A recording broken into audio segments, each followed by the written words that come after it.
Hello guys, আপনারা দেখেন আমাদের পোষা 6টা কুত্তার বাচ্চা আছে। এখন আমরা কুত্তার বাচ্চাদেরকে আপনাদেরকে দেখাবো। দেখেন আমাদের রহিম ভাই কুত্তার সাথে কিরকম দুষ্টামি করতেছে গাইস। দেখেন এখানে এটা এই কুত্তার বাচ্চা হচ্ছে 6টা। হ্যাঁ, এই কুত্তার বাচ্চা 6টা। এই দেখেন কত সুন্দর সুন্দর কুত্তার বাচ্চা। হুম, এই যে এটা হচ্ছে সব থেকে বড়। এই যে দেখি এদিকে একটু দেখাও ক্যামেরার সামনে। দেখেন কত দুষ্ট বাচ্চা।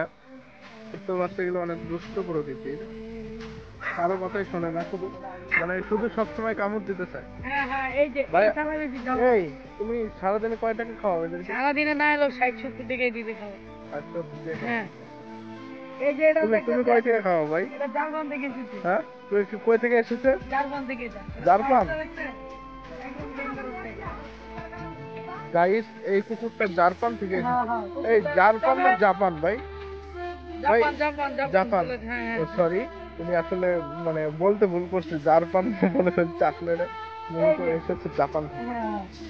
জাপান থেকে এটা আমদানি করা হয়েছে গাইস। দেখেন দেখেন কতটি কুকুরের বাচ্চা গাইস একসাথে। অস্থির। এটা